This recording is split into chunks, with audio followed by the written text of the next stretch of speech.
Comment ça va? Comment allez-vous? Nous commençons donc avec ces images des États-Unis montrant leur force dans les Caraïbes, affirmant qu'une attaque contre le Venezuela est désormais imminente. Selon le dernier rapport de Donald Trump lui-même et de la Maison-Blanche, ils assurent à mi-front qu'un mouvement vers ce pays serait imminent. S'agira-t-il de troupes, affirmant qu'ils savent déjà où ils vivent? Eh bien, cela évidemment devra être pris en compte comme un commentaire de plus, qui va devenir un sujet de plus. Ou bien une opération aura-t-elle lieu à un moment donné? Selon le rapport, Donald Trump a déclaré que les États-Unis lanceront des opérations terrestres contre le trafic de drogue au Venezuela, assurant que ses forces savent où vivent les responsables. La déclaration marque une nouvelle phase de l'opération Lance du Sud, après des mois d'attaques aériennes contre de petites embarcations. Eh bien, ils disent maintenant être prêts pour l'opération. Ils assurent que, après la réunion d'hier, cela pourrait se produire à tout moment. C'est imminent, assure le dirigeant, qui explique que les premières étapes consisteront à intercepter d'abord les routes stratégiques utilisées par le cartel. Les hommes, chose qui est presque faite. Pour la détention de ces embarcations, apparemment non. Lors d'un appel récent avec Maduro, des garanties de sortie et d'amnistie ainsi que la levée des sanctions auraient été demandées. Trump a rejeté la plupart des conditions de l'ultimatum, qui expirait vendredi dernier pour Maduro. Donc l'opération pourrait avoir lieu à tout moment. Quelles autres informations a-t-on à ce sujet? Eh bien, on sait par exemple que les opérations ont déjà provoqué, au moins en ce qui concerne les attaques contre les bateaux, la mort de certaines personnes. Et, cela a suscité énormément de questions au niveau international. Le sujet de Pete Hedges, le secrétaire à la guerre, ne se termine pas aujourd'hui. Il a attiré l'attention que, bien qu'il ait dit la veille qu'il n'avait pas pris la décision de la deuxième attaque contre les survivants du 2 septembre, concernant le bateau face à Trump, il disait que oui, que c'était lui qui avait donné l'ordre. Il est dans une situation vraiment étrange. Et remarquez qu'en 2016, Pete Hedges disait ce qui suit, écoutons-le.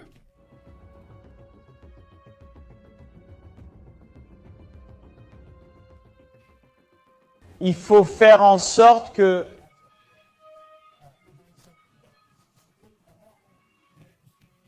Ils répondent en crimes de guerre, des soldats commettant des actes inappropriés. En gros, c'est ce qu'il disait devant une école où il donnait une conférence. Pete Hedges déclarait en 2016 « Ceux qui commettent des crimes de guerre doivent en subir les conséquences. Les militaires ne doivent pas obéir à ces ordres. Des ordres illégaux du président. Si tu fais quelque chose de complètement illégal et impitoyable, alors il y a des conséquences. » C'est pourquoi l'armée a déclaré qu'elle n'obéirait pas à des ordres illégaux de son commandant en chef. C'était en 2016. Et maintenant, Pete Hedges doit sûrement ravaler ses paroles. D'ailleurs, ils sont sous un énorme examen, même au sein de la Maison-Blanche. On dirait qu'il le troll, parce que la personne chargée d'écrire ces noms a ajouté un S en trop, qui maintenant, est en train d'être lu. Comme le dit le secrétaire à la guerre, je ne sais pas si vous le voyez là, mais il y a un double S, comme la SS, des nazis. Non, en gros non. Donc voilà, chaque détail est examiné avec beaucoup de précaution. Ça peut aussi être une faute de frappe, c'est possible, mais bon, évidemment, maintenant, tout peut avoir une signification, évidemment. Et en fait, il y a parfois des vidéos comme celle-ci où l'on voit Pete Hedges. Lorsqu'il était interrogé par les membres du Congrès au moment de prendre ses fonctions. Et écoutez certaines de ses réponses. Combien de navires la Chine comptera-t-elle en 2030 ? Je pense que c'est un chiffre classifié, mais il sera bientôt publié dans un rapport. On lui demande combien de navires seront là. Est-ce que la Chine va construire des navires de guerre ?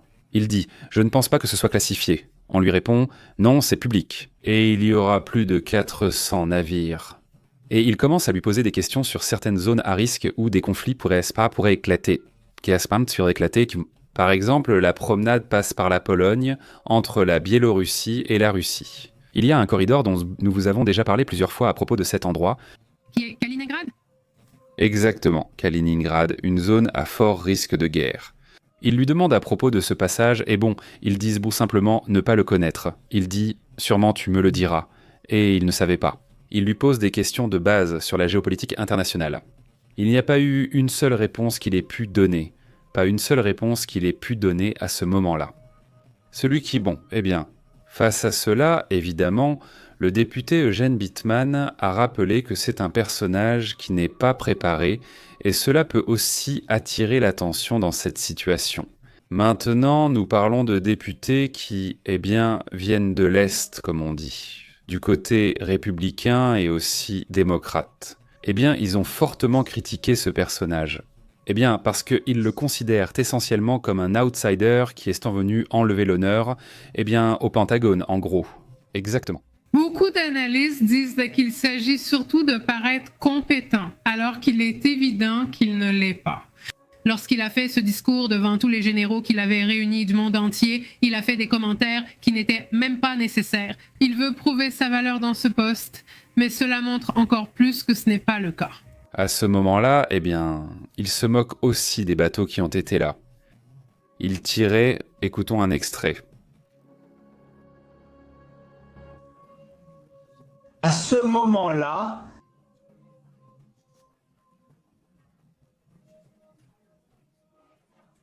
Donald Trump rit, suivi de tout le cabinet. Du commentaire qu'il fait dans le cadre, il fait essentiellement un commentaire admettant un crime de guerre et s'en moque. Évidemment, face à cette situation, tôt ou tard, l'histoire va le juger, n'est-ce pas? Indépendamment de ce que sont ces embarcations, donc. Un soldat, ou dans ce cas, un groupe de soldats d'un pays civilisé, ne peut pas tirer comme ça, tout simplement. Cela a évidemment des conséquences, surtout pour le double tir. Cela a donc créé un sujet qui, évidemment, fait des vagues au sein des militaires. Et le fait qu'il s'en soit moqué de cette manière, cela aggrave encore les choses. En fait, Trump se retient et à un moment, il devient sérieux, il préfère ne plus rien faire et change de sujet.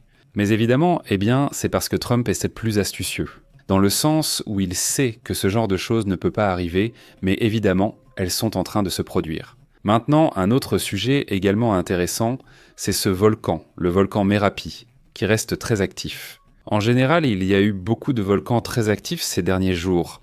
Le volcan Merapi avec une nouvelle coulée de lave. Et là-bas, dans cette région d'Indonésie, on voit aussi ce débordement. Il y a donc toujours une quantité d'eau surprenante qui descend à cause des pluies dont nous avons parlé. Entre la Malaisie, l'Indonésie, le Vietnam et même jusqu'à l'Inde.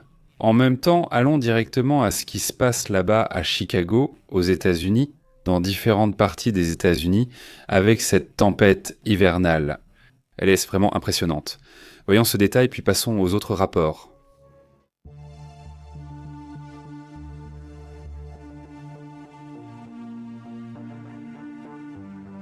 La quantité d'images qui ont circulé sur les réseaux à cause de cette tempête hivernale a été surprenante.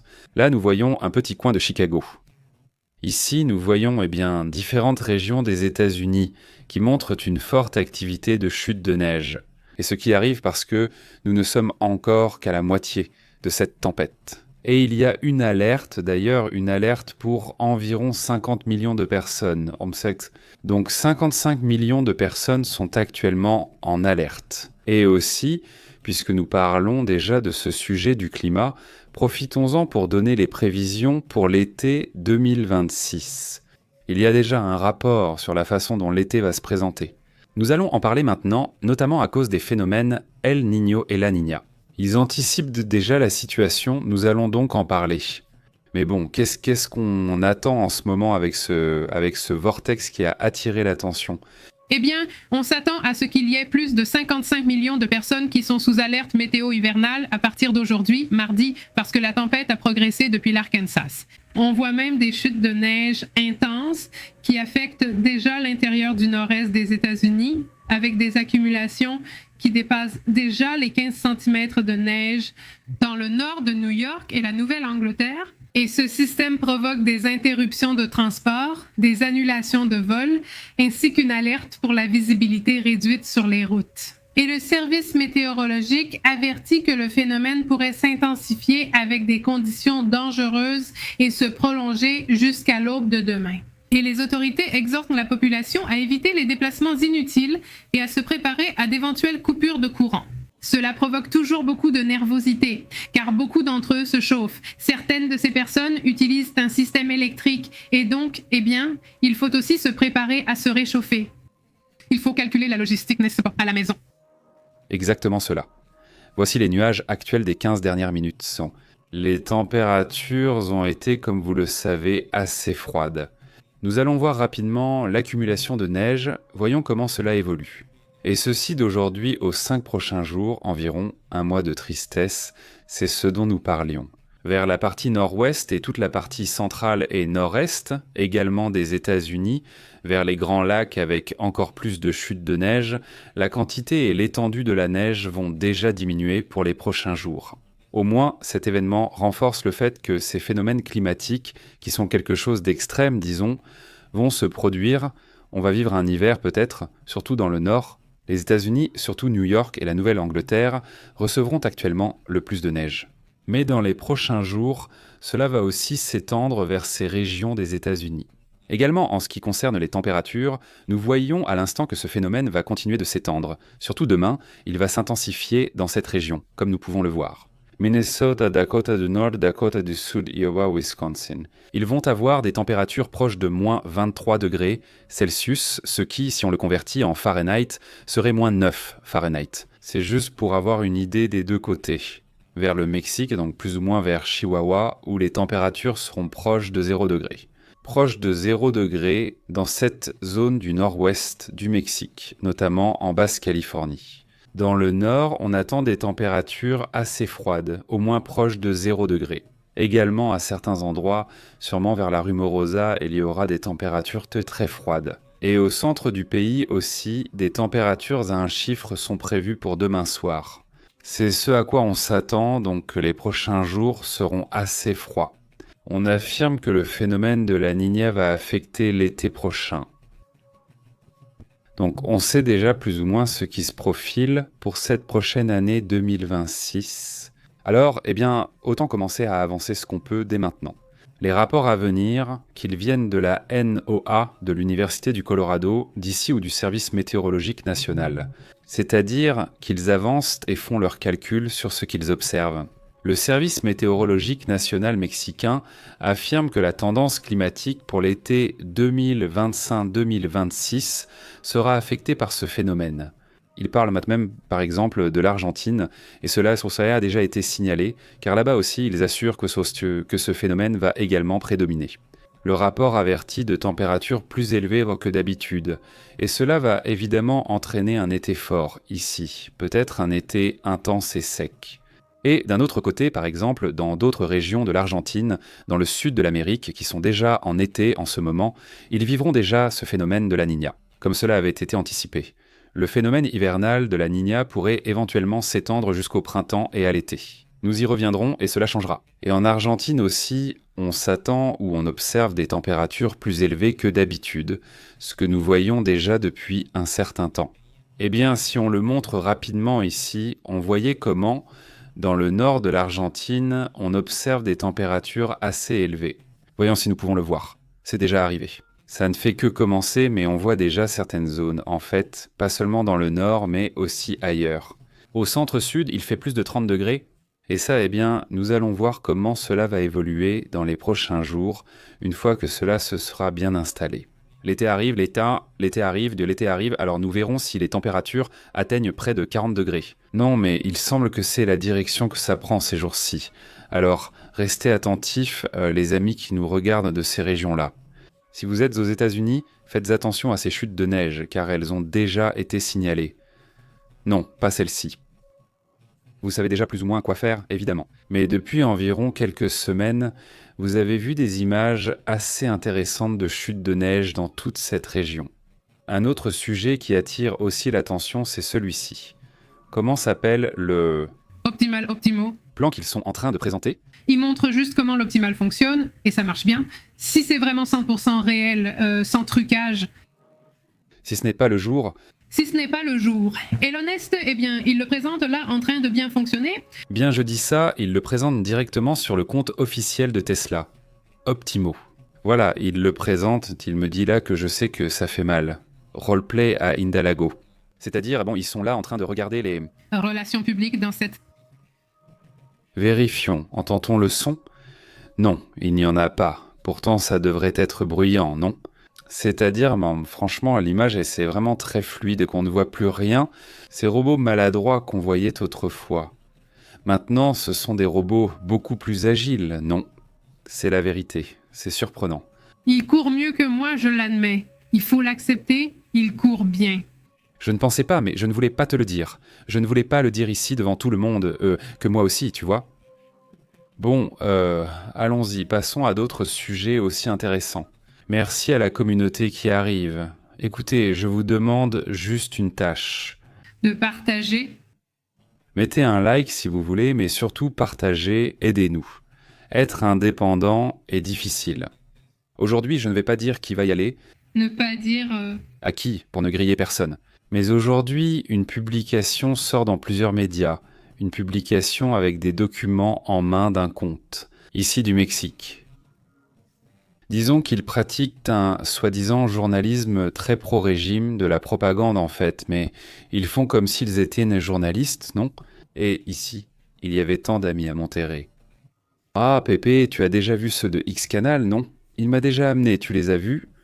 Et moi, j'étais là. Ah oui, je les ai déjà vus, merci. Aussi. Bon, je ne veux pas non plus parler mal de quelqu'un. Alors, de quoi? Eh, tu as vu l'autre fois? Non, un autre ami, une autre amie. Eh, mais tu as déjà vu cette chaîne? Moi, oui, bien. Finalement, le gouvernement leur verse plus d'1 million de pesos. C'est-à-dire juste pourquoi? Ce n'est pas pour qu'ils parlent mal d'eux, n'est-ce pas? Ce n'est pas pour faire du journalisme indépendant. C'est-à-dire, ils leur donnent l'information et moi, ça me paraissait déjà bizarre. Mais ils ont l'air sérieux, parce qu'il y en a qui sont très évidents. Tu te dis, bon, c'est du chayoton, comme on dit en français. Mais eux, ils faisaient semblant d'être très intellectuels pour tromper les gens, non? Genre, ah oui, et alors? Mais bon, eh bien, je me disais déjà non. Je n'ai rien voulu commenter, mais quand même, j'ai gardé le tweet pour la prochaine fois qu'ils m'enverront balader. Tu as déjà vu cette chaîne? Je la trouve bien. Dis-moi ce que tu en penses, après l'avoir regardée. Donc, tout ce que je vous demande, c'est ça. Est-ce vraiment une communauté indépendante? Ici, les gens viennent d'horizons et de pays variés, avec des façons de penser différentes. Il y a de tout, non? Et ça, c'est vraiment génial, et j'espère que ça restera comme ça. Mais bon, ça, c'est essentiellement une urgence, non? Ce n'est pas quelque chose comme... En fait, oui, c'est vraiment une urgence pour nous. Nous ne dépendons que de vous, n'est-ce pas? C'est la réalité.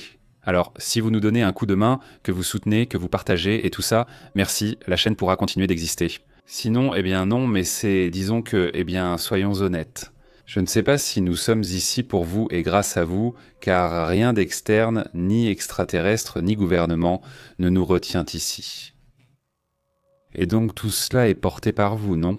Ces chaînes-là, eh bien, elles ne sont pas portées par les gens ni par la communauté. Ce qui les motive, c'est l'argent, le fric, n'est-ce pas?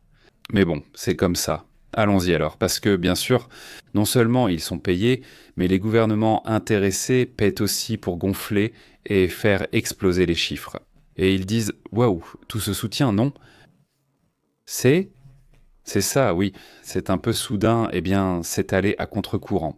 On se retrouve avec plaisir et on en profite. La communauté doit être réelle, non? Et c'est ça le plus beau de tout. Mais bon, aidez-nous en partageant comme ça, en partageant. Comme vous pouvez, sur les réseaux que vous voulez. Allons-y donc, passons à un autre sujet, c'est aussi intéressant ce qui se passe dans le monde.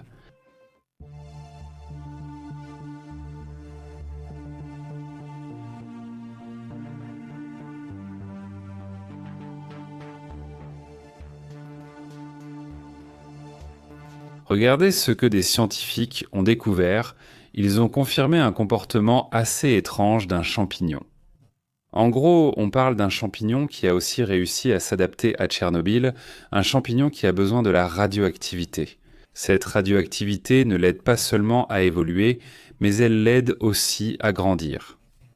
Lors d'une étude sur 37 champignons survivant à Tchernobyl, ils ont trouvé qu'un présentait des anomalies. Des capacités totalement différentes des 36 autres, n'est-ce pas?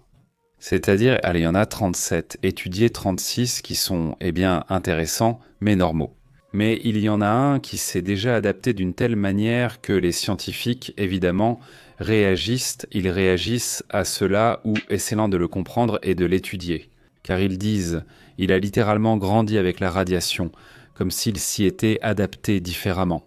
Comme si c'était sa nourriture. Comme si c'était sa nourriture, exactement. Le champignon, identifié comme le sarcophage de Tchernobyl, c'est ainsi qu'on l'appelle un champignon noir. D'ailleurs, non seulement il survit à la radiation, ce qui est déjà surprenant, mais il se développe grâce à elle. Et ces scientifiques, eh bien, ils sont vraiment surpris. Je te laisse le nom scientifique pour que tu le dises. Le nom scientifique, c'est aussi la plus grande lettre, non? Ça s'appelle Cladosporium cephareopermum, qui est une espèce riche en mélanine et qui pourrait utiliser le rayonnement comme source d'énergie, c'est-à-dire comme nourriture, dans un processus similaire à celui qu'ils font avec le Soleil, qui est la photosynthèse, mais avec des radiations ionisantes. Les scientifiques, comme l'Albert Einstein College. Les scientifiques de l'Albert Einstein Collège de médecine étudient le phénomène en émettant l'hypothèse de ce qu'ils ont appelé la radiosynthèse au lieu de photosynthèse, radiosynthèse. Un mécanisme biologique jusqu'à présent qui n'était qu'une théorie, mais bon, ils ont déjà pu le constater. C'est-à-dire, c'est déjà quelque chose d'étrange ou d'existant. Maintenant, ça, eh bien, y a-t-il une autre information, un autre point ? Près du champignon, ils ont aussi trouvé des nématodes récoltés dans la zone contaminée. Un échantillon sans aucun dommage génétique visible. Cela suggère qu'il existe une résistance innée, encore inconnue. Et la communauté scientifique a donc commencé à se demander quels autres organismes pourraient permettre certaines avancées dans le domaine biomédical, par exemple la résistance cellulaire à la radioactivité ou les traitements contre le cancer. Eh bien, voilà. En fait, nous avons déjà parlé des chiens qui vivent là-bas, d'animaux plus grands, de mammifères qui se sont adaptés. Nous avons parlé récemment des loups. Des loups ayant grandi plus que la normale. Ou ce sont des loups, mais avec une sorte de gigantisme, quelques centimètres de plus qu'un loup normal. C'est-à-dire, les chiens aussi se sont adaptés, des plantes qui se sont très bien adaptées. Cette fois-ci, eh bien, un champignon qui, franchement, a surpris. C'est vraiment très intéressant. Oui, ce sujet, ici, en changeant de sujet. Quelle image ou qu'est-ce qu'on voit ici ? Eh bien... Ici, nous voyons un incendie. Cela se déroule en Australie, dans la réserve nationale Parc National Limsburn Creek, où c'est malheureusement arrivé. L'incendie, donc, parce qu'à chaque fois qu'un endroit de réserve nationale, enfin de réserve naturelle, brûle, on perd des animaux et des plantes. Bien sûr, oui. On vit encore une fois un incendie de forêt dans cette zone, n'est-ce pas ?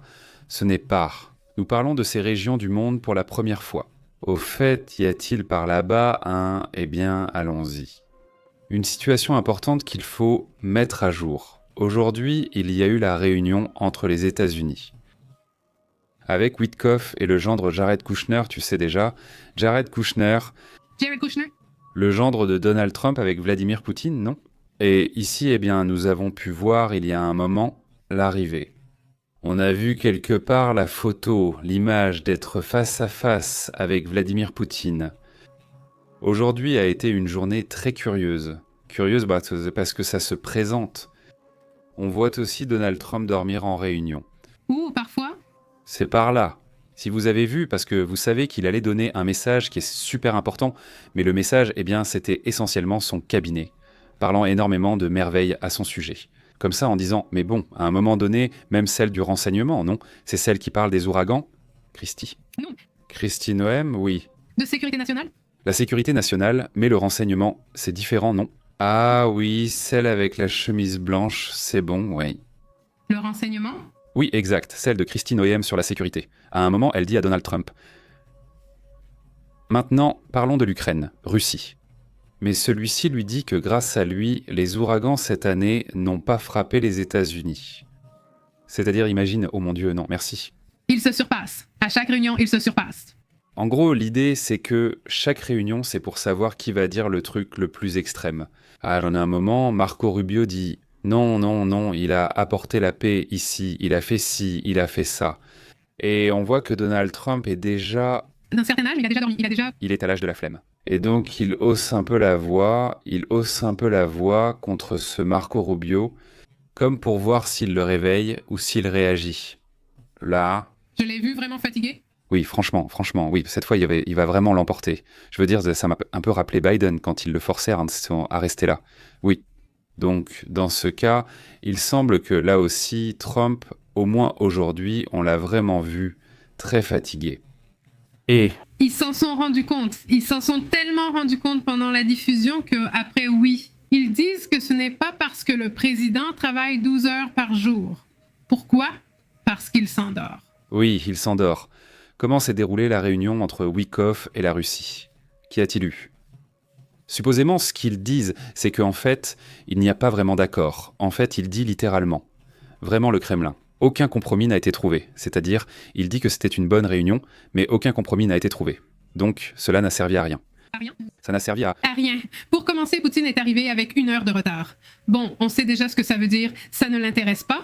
C'était une réunion de 5 heures où, eh bien, on est arrivé absolument à rien. Au final, au début de la réunion, eh bien, Poutine lance une menace aux Européens où il dit que s'ils veulent la guerre, ils l'auront. Ça en dit long. On ne l'avait pas vu en uniforme militaire, n'est-ce pas? Autrement dit, on ne délaisse pas la question de la guerre ni celle de l'offensive contre l'Europe. Exactement. Donc, eh bien, dans ce contexte, la réunion a duré 5 heures.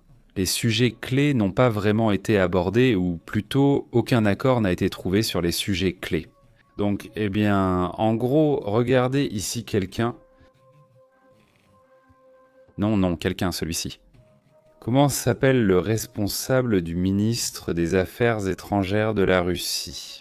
Les années 80, c'est un homme très connu, j'en ai parlé récemment. Cet homme est celui qui a créé, en gros, une méthode pour faire de la politique étrangère en Russie. Et nous vous en parlons ici, car la méthode porte d'ailleurs son nom.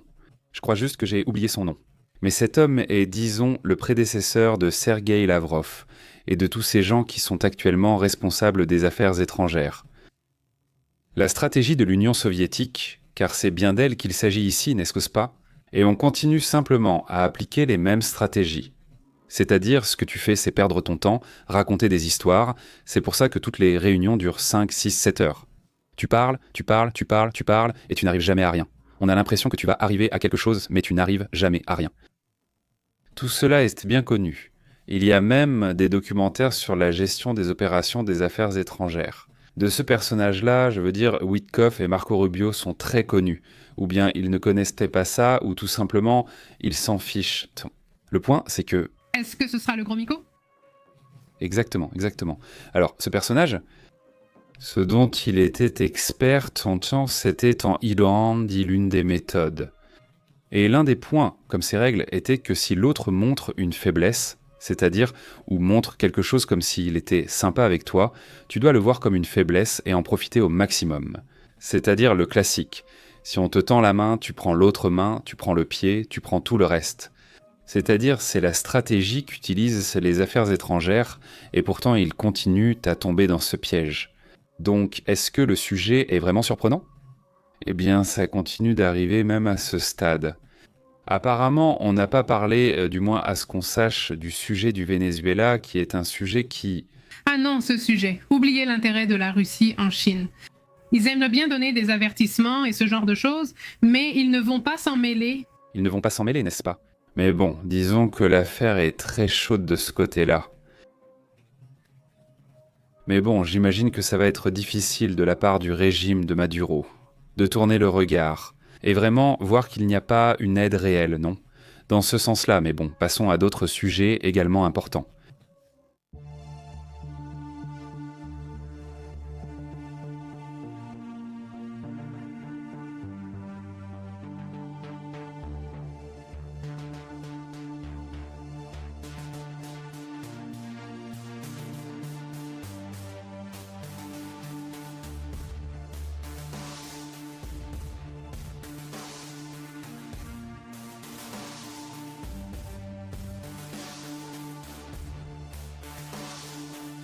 Regardez, c'était censé ne pas marcher, mais ça a marché. C'est-à-dire, un homme, une personne, a guéri de façon inattendue du virus de l'immunodéficience humaine après une greffe de cellules souches. Vous allez dire, Pépé, mais d'autres ont déjà été guéris par des greffes de cellules souches. Exactement, il y en a déjà d'autres, mais le fait est que ce sont des cellules souches de personnes qui sont immunisées contre le virus de l'immunodéficience humaine, c'est-à-dire, il y a certaines personnes qui ont une immunité, d'accord ? Alors, on leur injecte ces cellules souches et avec ça, ils guérissent. Ils ont guéri beaucoup de personnes. Mais cette fois-ci, cette personne n'était pas soignée pour le virus de l'immunodéficience humaine, mais elle avait un cancer du sang. Oui, d'accord. Alors, il lui transfère les cellules souches d'une personne, mais pas d'une personne qui a cette immunité, simplement pour traiter le problème du cancer du sang. Quand il se fait examiner, il est déjà guéri du virus de l'immunodéficience humaine ? Oui, ce n'est pas la première fois que cela arrive. Par hasard, pour ainsi dire. Une personne atteinte du virus de l'immunodéficience humaine a reçu une greffe de cellules souches non immunisées et a guéri. Il y a déjà 5 personnes qui ont réussi à guérir de cette façon. C'est un sujet qui est encore en cours de recherche. Mais d'un côté, c'est-à-dire, il y a déjà une certaine certitude que les cas de ce type... Ce traitement fonctionne. Le plus difficile, c'est de trouver des personnes qui ont ce type d'immunité. Oui, mais maintenant, il s'avère... Oui, très grand. Il s'avère maintenant que, du moins dans cette découverte, peut-être que les cellules souches pourraient heurter et guérir les personnes qui en ont. Alors évidemment, ici vient un sujet très intéressant. Cela s'est produit d'ailleurs à l'Université de Berlin. L'Université libre de Berlin dit... Constater qu'une guérison sans cette résistance est possible offre plus d'options pour traiter le virus de l'immunodéficience humaine, affirme Christian Greber de l'Université libre de Berlin. 5 personnes ont été guéries du virus de l'immunodéficience humaine après une greffe de cellules souches de donneurs porteurs. Il parle d'une mutation sur les 2 copies d'un gène qui code pour la protéine CRR5 que le virus de l'immunodéficience humaine utilise pour infecter les cellules immunitaires. Cela a amené les scientifiques à conclure que posséder 2 copies de cette mutation élimine complètement le récepteur de chymokine de type 5,5 des cellules immunitaires. Ceci est crucial pour guérir le virus de l'immunodéficience humaine. On pensait que l'utilisation de ces cellules souches résistantes au virus de l'immunodéficience humaine était essentielle, mais apparemment, du moins dans ce cas. Merci. Le sujet des cellules souches pourrait être, la clé pour cette question, non ? Évidemment, ils assurent que c'est encore un processus de recherche, qu'ils sont encore en train de travailler là-dessus. Exactement. Mais l'an dernier, cette 6e personne mentionnée par Pépé est connue comme le patient. Genève a été déclarée exempte du virus pendant plus de 2 ans après avoir reçu des cellules souches sans cette mutation. Ce qui suggère que le récepteur de chymokines de type 5,5 n'est pas totalement... l'histoire, c'était qu'il y a quelque chose de plus, non? Et les scientifiques pensent que la période sans virus, d'environ 2 ans, n'est pas suffisamment longue pour qu'il soit vraiment guéri. Donc, cette personne a sans doute eu à nouveau le virus de l'immunodéficience humaine après 2 ans. C'est possible. Le point, c'est que... Au moins, tu gagnes du temps, non? Ouais, exactement. Et qu'ils sont déjà très proches de cette sorte de guérison ultime, qui apparemment semble, du moins, plus simple qu'on ne le pense, non? Oui? Cette découverte, donc, dit-il, remet en question l'une des principales théories scientifiques sur la façon d'éradiquer le virus de l'immunodéficience humaine. Et elle élargit la possibilité de futurs traitements, sans dépendre exclusivement des cellules souches avec cette mutation. Alors, voilà, c'est un progrès, non ? Nous vous avons déjà présenté depuis des années des avancées sur plusieurs de ces sujets, mais petit à petit, on voit de plus en plus de résultats, encore plus de résultats, et encore plus de résultats. Et c'est comme ça, n'est-ce pas ? C'est comme ça que sont les choses. En plus, ce sont des sujets qui demanderont de la patience, et j'espère qu'on pourra faire encore plus de progrès, disons, dans ce domaine. Abordons d'autres sujets. Parce que avec tout ce remue-ménage qu'il y a eu sur le plan géopolitique et sur tous ces sujets, il y a aussi plus de rapports également au niveau international, n'est-ce pas ? Juste avant toute autre chose, il y a une chose curieuse qui s'est produite entre Avi Loeb, ce scientifique qui, évidemment, travaille avec la National Aeronautics and Space Administration. Ça a du sens. D'humour. Il a beaucoup d'humour, n'est-ce pas ? Le scientifique a fait un pari de $1000. Il dit qu'entre maintenant et 2030, c'est sûr et certain, ils vont trouver, des extraterrestres. D'ici 2030, n'est-ce pas ? Oui, avec une certitude totale, non ? Un scientifique travaille là-dessus depuis un moment. Un scientifique imposé à lui, qui a été là. Il le dit, mais pas directement. Personnellement, je veux dire opposé dans les positions, n'est-ce pas ? Ce n'est pas qu'il soit un ennemi ou quoi que ce soit. Mais il y a un scientifique qui est, disons, comment on l'appelle ? Qui n'y croit pas ? Qui ne croit pas que ce sont... comment dit-on ça ? J'ai oublié le nom. C'est que, fondamentalement, non. croyante. Pas croyant concernant des sujets liés à l'étrange, pour ainsi dire, non? Et alors? Eh bien, dans cette idée, le personnage a parlé du défi du docteur Michael Shermer, fondateur des sceptiques. C'est le mot sceptique. Ce scientifique, le docteur Shermer, a fondé une organisation appelée la Société des sceptiques. En gros, non, d'accord? Alors, ils ont mis $1000 pour voir si quelqu'un pouvait lui prouver que les alias existent. Et il a dit oui. D'ici au 31 décembre 2030, attention, il sera déjà prouvé à 100% qu'il existe non seulement de la vie extraterrestre, mais aussi de la vie extraterrestre intelligente. La position exige qu'aucune institution scientifique importante ou agence gouvernementale ne confirme, c'est-à-dire, en fait, elle demande qu'une agence gouvernementale confirme. Eh bien, l'une de ses visites, où il accepte même des matériaux biologiques. Il n'a même pas besoin d'être intelligent pour accepter et gagner le pari. Eh bien, disons que c'est intéressant, au moins, non? C'est comme la petite anecdote curieuse de... Et bon, celui qui perd devra donner cet argent, ces $1000, au projet Galileo, qui est une initiative de recherche de l'OE pour explorer d'éventuels artefacts technologiques extraterrestres. Finalement, l'OE en bénéficie aussi. C'est l'institution qui en sort gagnante. On peut dire ça, non? Enfin, voilà, non. Il me semble que le docteur se fait troller. Oui.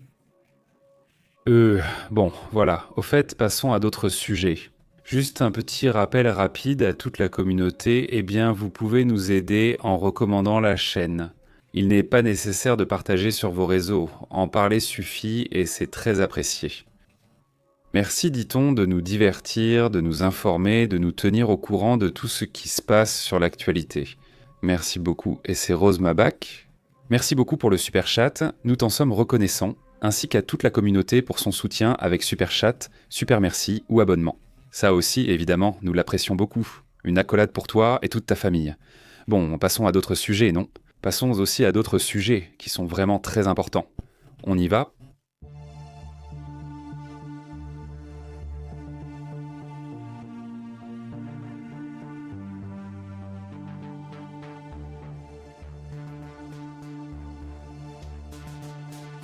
Aujourd'hui, nous allons vous parler de cette image et de ce qu'il y a d'étrange à propos de cette image. Je ne vais pas parler du sujet en profondeur ici. Nous en avons déjà parlé dans PP Clip. Nous avons mis du temps à commenter l'analyse médico-légale de l'image, car elle a fuité et n'est pas officielle. Donc tout de suite, je vous dis que l'image a un contexte très intéressant, d'accord ? Qui a à voir avec le renseignement, avec le domaine militaire, c'est-à-dire pas seulement avec le sujet scientifique. Faites attention à cette image, présentée comme celle du 13 Atlas, et prétendument déjà analysée par des experts médico-légaux. D'ailleurs, certains sites de renseignement ont montré cette image telle quelle comme étant celle du 13 Atlas. Voilà une autre image, voilà une autre image, voilà une autre image. Ce sont des images divulguées par un projet lié au domaine militaire. Je n'en dis pas plus, regardez la vidéo si vous pouvez, elle est dans les clips. On a pu l'y mettre, n'est-ce pas? Passons à l'information, abordons aussi d'autres sujets importants. Il se passe quelque chose de très intéressant dans le ciel, allons-y.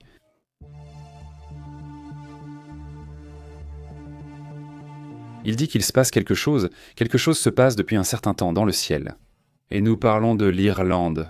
Pour l'Irlande, c'est pratiquement... nous restons figés, n'est-ce pas? L'Irlande est en train de devenir, disons, un pays avec toute une série d'anomalies. Concernant les drones, n'est-ce pas? Ces drones qui sont apparus au sein de l'OTAN.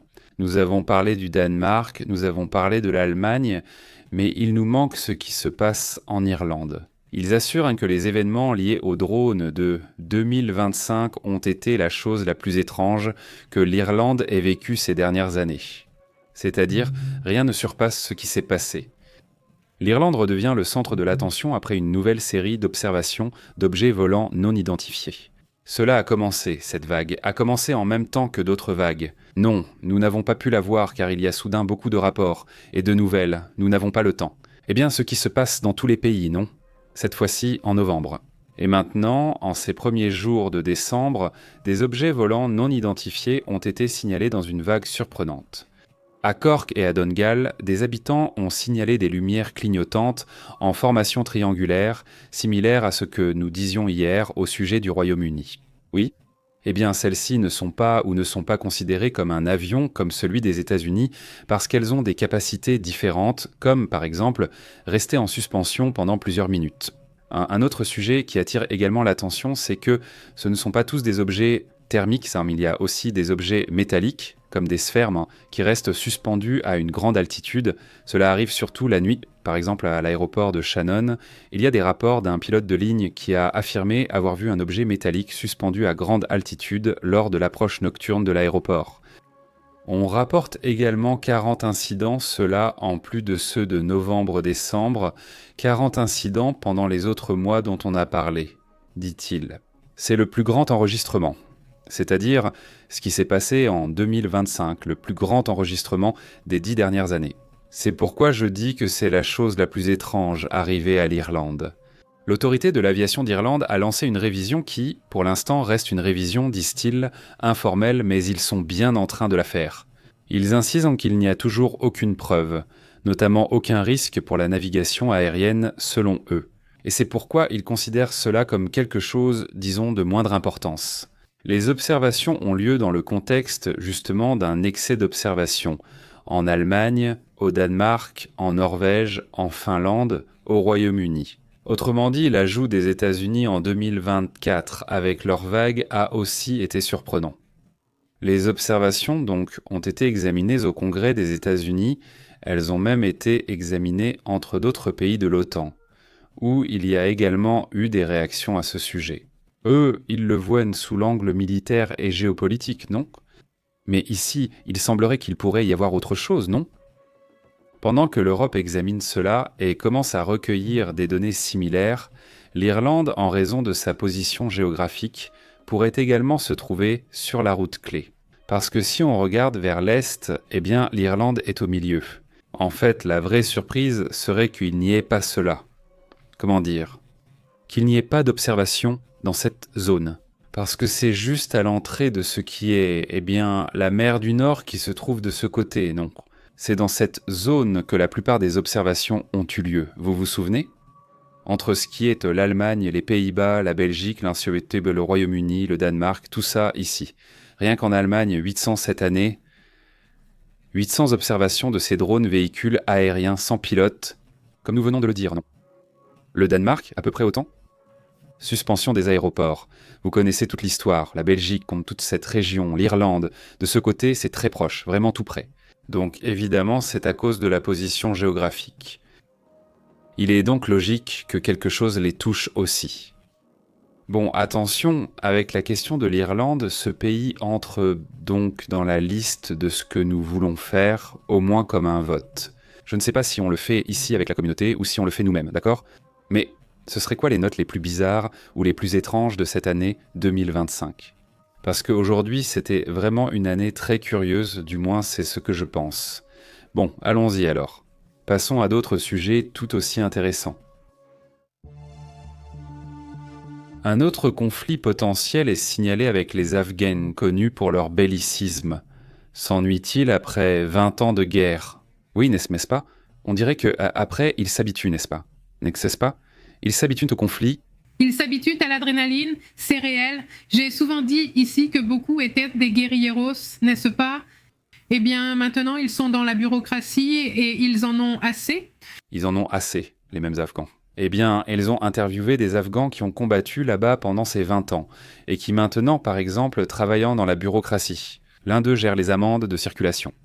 Imaginez-vous, 20 ans cachés dans les montagnes et tout ça, ici et là. Et puis, tout à coup, tous les jours de 8h du matin à, je ne sais pas, 17h ou peu importe, l'horaire de bureaucrate en Afghanistan.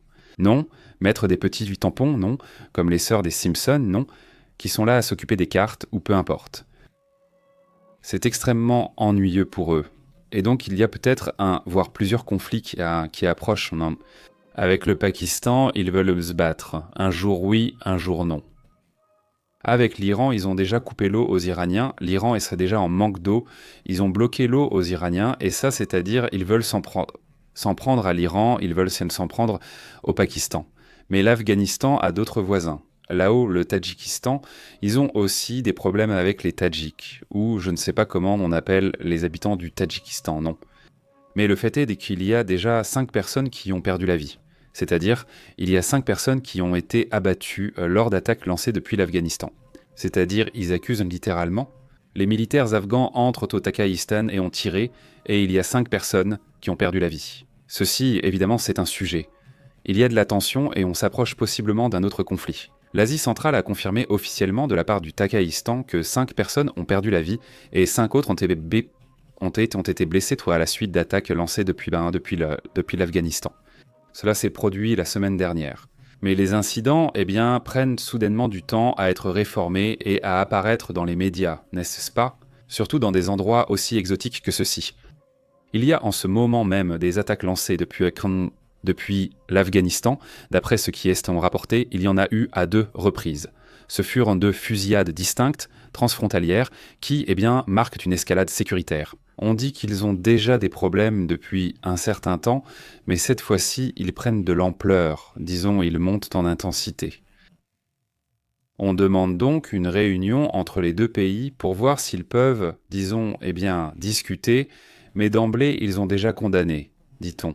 Nous condamnons fermement les actions illégales et provocatrices des citoyens afghans, selon le communiqué présidentiel du Takhaïstan. Soulignant la gravité de la situation et leur engagement à renforcer la protection des frontières vers le Takhaïstan. Donc ils vont devenir plus stricts à la frontière, n'est-ce pas ? De ces régions qui, pour nous, sont peut-être très lointaines, très exotiques, mais qui vivent déjà des situations compliquées, n'est-ce pas ? À cette frontière, abordons d'autres sujets et questions importantes.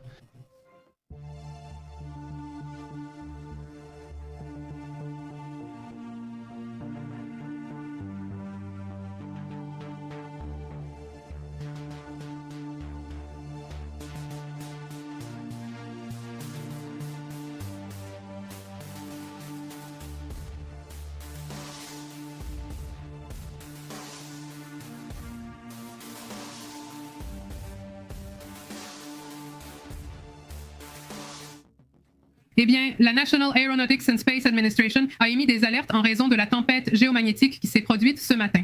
On parlait d'une puissante éruption solaire de type X2.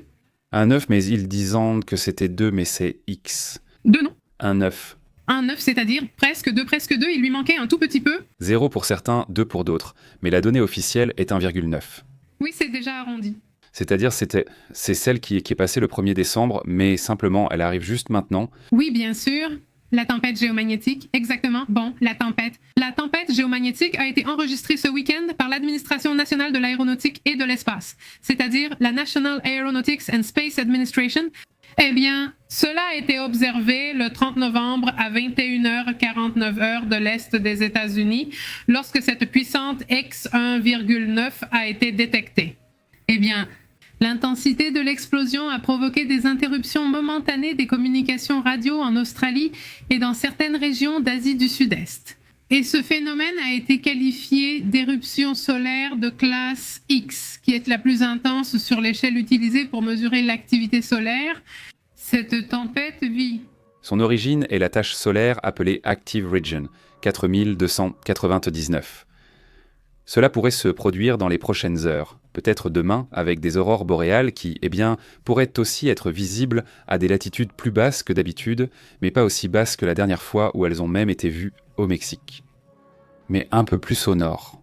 Mais quand même, disons à peu près à la moitié des États-Unis, ces aurores boréales pourraient être visibles, en plus des éventuels problèmes techniques. Curieusement, je ne sais pas si c'est à cause de ça ou non, mais aujourd'hui, Open Intelligence Artificial a eu des pannes pendant des heures. Et, d'autres services aussi ont eu des problèmes. Flight Radar aussi était en panne. Ils ne doivent pas être hébergés au même endroit, parce que parfois, quand plusieurs tombent en panne, c'est parce qu'ils sont hébergés ensemble.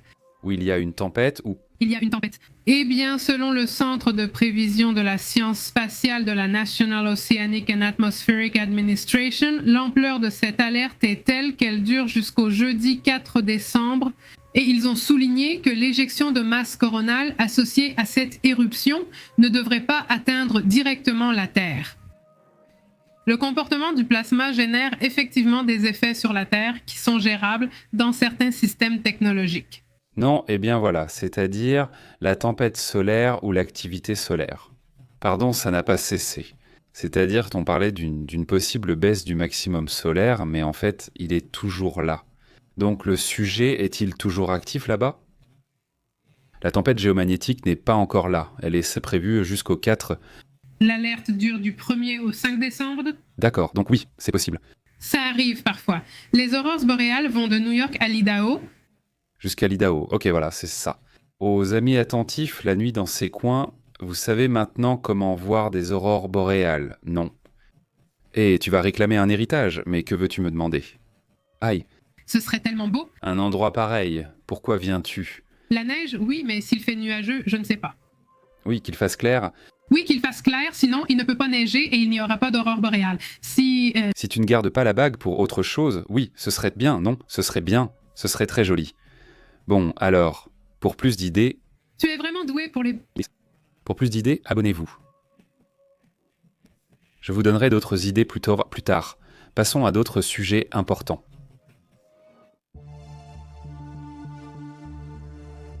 Bon, pour revenir au sujet des trompéanas, des ondes trompéanas, il y a soi-disant un plan de contingence pour fonctionner. Au cas où, supposons qu'ils vont chercher Maduro et que Maduro tombe, ou que Maduro dise « Tu sais quoi? J'en ai marre de cette sale histoire. Je prends mes valises et je pars, pleine d'argent, mais je pars. » Et donc il s'en va, non? Si Maduro part, que se passerait-il? Y a-t-il un plan de contingence de la part des États-Unis? On a posé la question aujourd'hui à la Maison-Blanche et ils ont déjà donné une réponse. Eh bien, ils ont posé la question à 2 personnes lors de cette réunion avec Trump. Oui, mais ils ont aussi posé la question à la porte-parole du Pentagone. D'ailleurs, elle a lancé une grosse pique à Pete Hedges. Mais bon, écoutons ce qu'elle dit. Oui. Le secrétaire du département de la guerre, qu'ils appellent défense, mais c'est bien la guerre. Il a confirmé aujourd'hui l'existence d'un plan de contingence en cas de fuite ou de chute de Nicolás Maduro au Venezuela. C'est évidemment dû à la situation actuelle. De son côté, la porte-parole du Pentagone, Kingsley Wilson, a expliqué lors d'une conférence de presse qu'il existe une réponse planifiée et prête à intervenir si Maduro quitte le pays. Wilson a affirmé que le Pentagone est entièrement à la disposition du président Donald Trump pour exécuter toute action qu'il jugerait nécessaire. Et elle a souligné qu'ils sont en permanence prêts, les forces armées des États-Unis pour toute éventualité. Eh bien, c'est aussi là qu'elle mentionne que toute attaque qui se produit dans les Caraïbes, le président sait parfaitement ce qui se passe. Voyons comment il réagit. Comment commentez-vous cela? Kingsley, Si Nicolás Maduro quitte le Venezuela aujourd'hui, quel rôle le département de la guerre aura-t-il dans un Venezuela post-Maduro? et décrivez le processus que l'administration utilisera pour déterminer si les membres actuels de l'armée vénézuélienne ou du gouvernement vénézuélien auront un rôle dans un Venezuela post-Maduro. Oh, merci pour la question. Donc, le département a un plan d'urgence pour tout. Nous sommes une organisation de planification. Si quelque chose devait se produire quelque part dans le monde, nous avons une réponse prévue, prête. Donc, nous sommes à la disposition du président, notre commandant en chef, pour faire ce qui est nécessaire, si on fait appel à nous. Et c'est sur cela que ce département continuera de se concentrer et de se préparer. Voici une partie de ses propos. Le Pentagone assure que le département de la guerre des États-Unis dispose d'un plan d'urgence prêt à être activé si Nicolás Maduro quitte le pouvoir au Venezuela.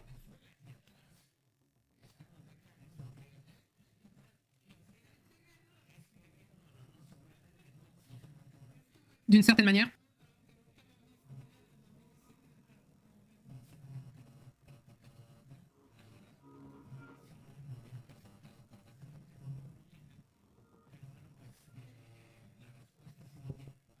Rapport de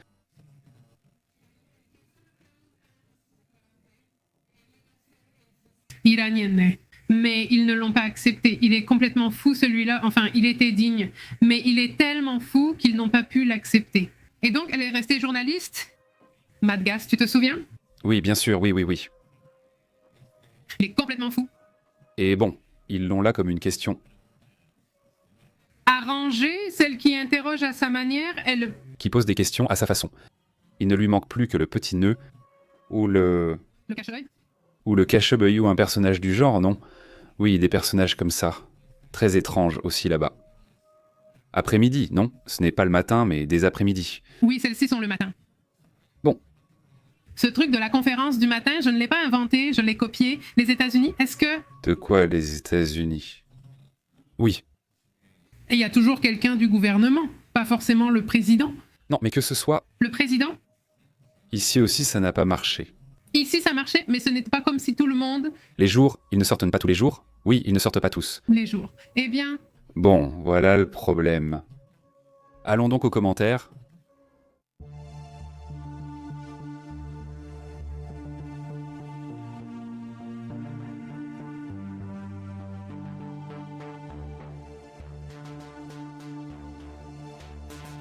Allons donc aux commentaires. Comment ça s'est passé pour vous? Un grand merci à Rose Mabec pour ce super chat. Encore une fois, je t'en suis vraiment reconnaissant. Et à toute la communauté qui nous soutient, merci beaucoup pour cela. Comment ça s'est passé pour vous? Comment allez-vous? Quoi de neuf? Comment a commencé ce mois de décembre? Vous vous sentez fatigué? nous sommes déjà le 2, nous sommes déjà le 2. Comment ça va? Les dettes, ça va? Ah, d'accord. Salutations à Miguel Alejandro, Marcela, Riquelme Paterita, Francisco Arce et au Papa de Nueva, revenu au début. Salutations à Rublo MX, dit Francisco.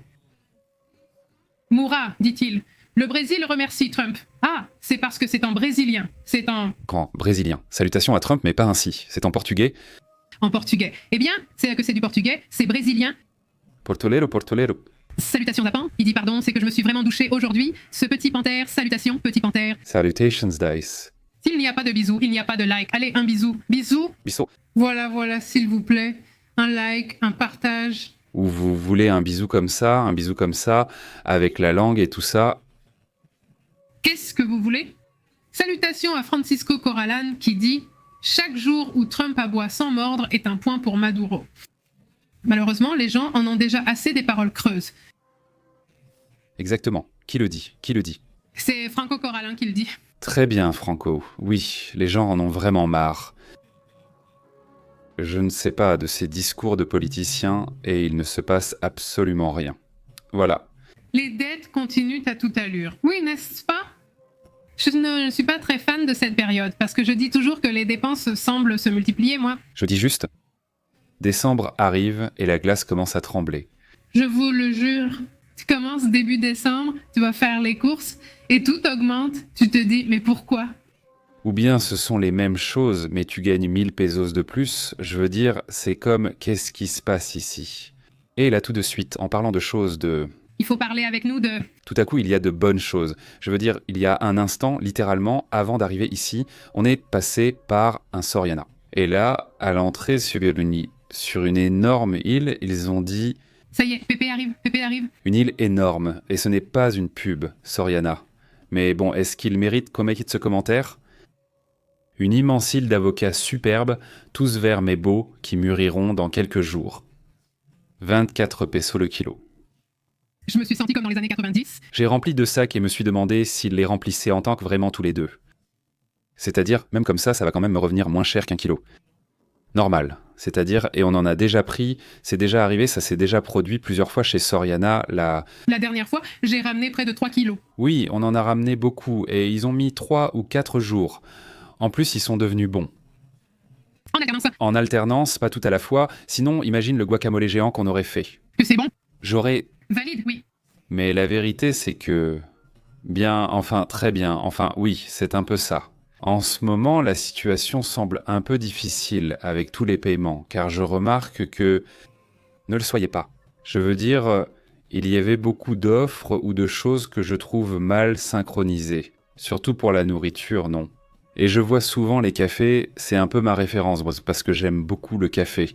Je me base beaucoup sur les cafés en général. Surtout ceux-là. Comme Tim Hortons et ce Starbucks, voyons, dites-moi, parce qu'ils sont toujours bondés, non? Et cette fois-ci, j'ai l'impression de les voir très vides. J'ai l'impression que les gens sont comme... Que c'est une dépense dont tu peux te passer, non? En se retenant, non? Regarde, il y a un autre café ici, pas cher. Je peux le faire moi-même, ou... Moi? Je le fais chez moi, non? Dernièrement, on a pris cette habitude. Ça va sortir. Par exemple, avant, on allait toujours se promener, et à la fin de la promenade, il y avait plusieurs cafés. Si ce n'était pas Tim Hortons, c'était un café local.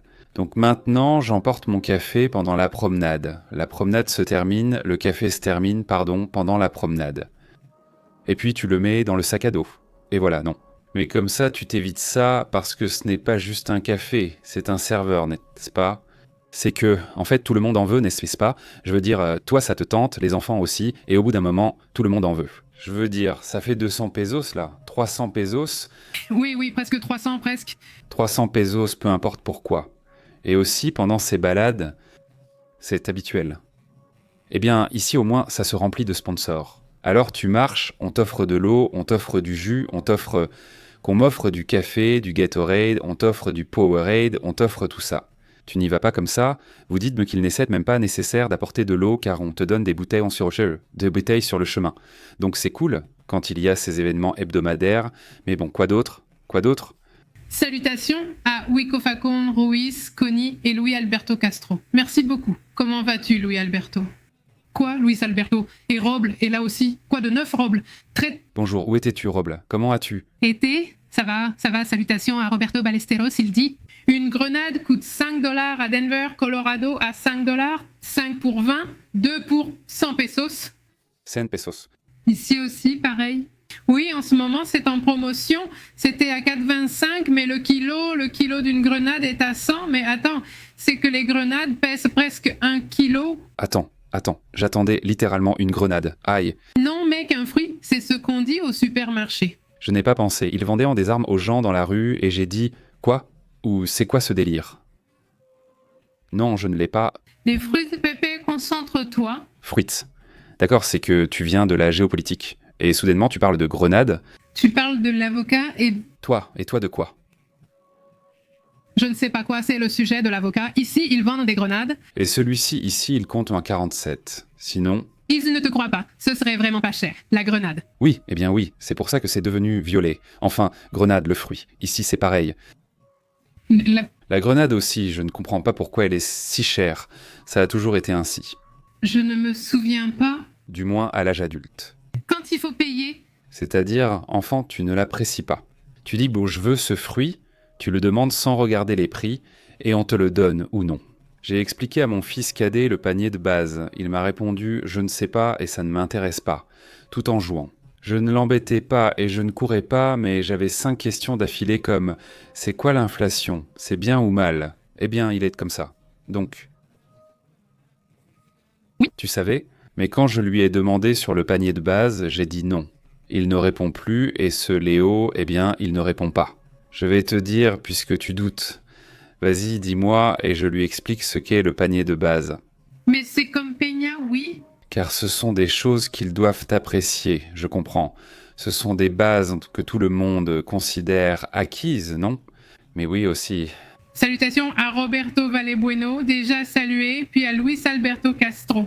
Tapatia est aussi là, et Panterita dit qu'il y a beaucoup de likes. Merci Panterita, c'est bien ça ? Salutations au papa de No, qui fait des remarques sur l'hystérie. Oh là là, ça a bougé, dit-il. On m'a crié daltonique et je suis devenue rouge comme un citron.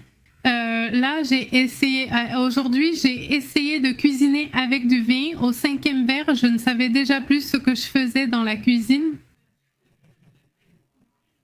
Vous avez vu ça, les vidéos ? Moi, j'adore ça. Mais ça fait longtemps qu'on ne voit plus les vidéos des gens qui essayaient les lunettes et que les trucs se lançaient tout seuls. Oui. C'est vrai ? Oui. Oui, c'est vrai, rien de plus parce que... Ils s'enthousiasment autant. Ils s'enthousiasment autant parce que c'est un choc très fort pour le cerveau, alors ils s'enthousiasment. Comme les gens qui écoutent « Tu ne l'as pas vu », elles aussi s'enthousiasment. Eux aussi s'enthousiasment, donc ils n'ont jamais entendu. Ou bien j'ai mis rouge. Rouge. J'ai mis rouge, J'ai mis du rouge et je suis devenue rouge.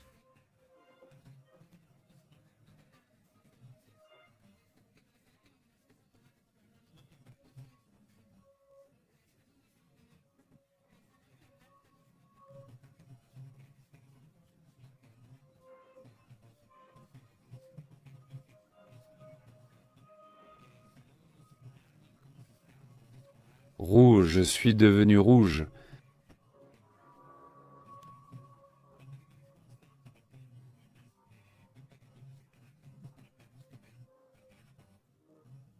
J'ai mis du rouge, j'ai mis...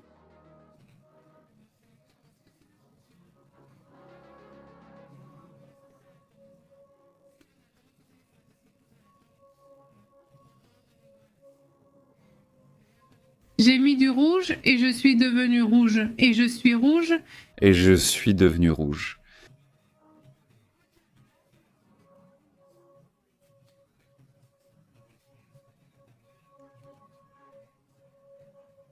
Je suis devenu rouge et je suis rouge.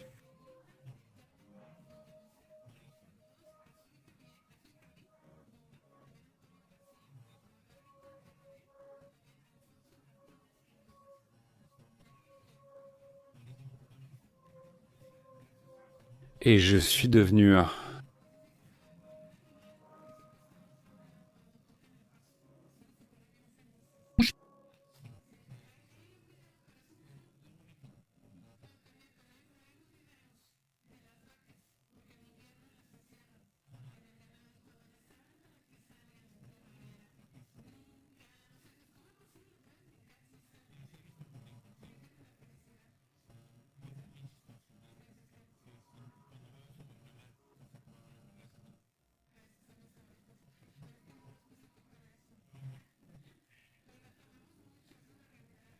récent. Et froid, j'ai pensé. Je te voyais réveillé.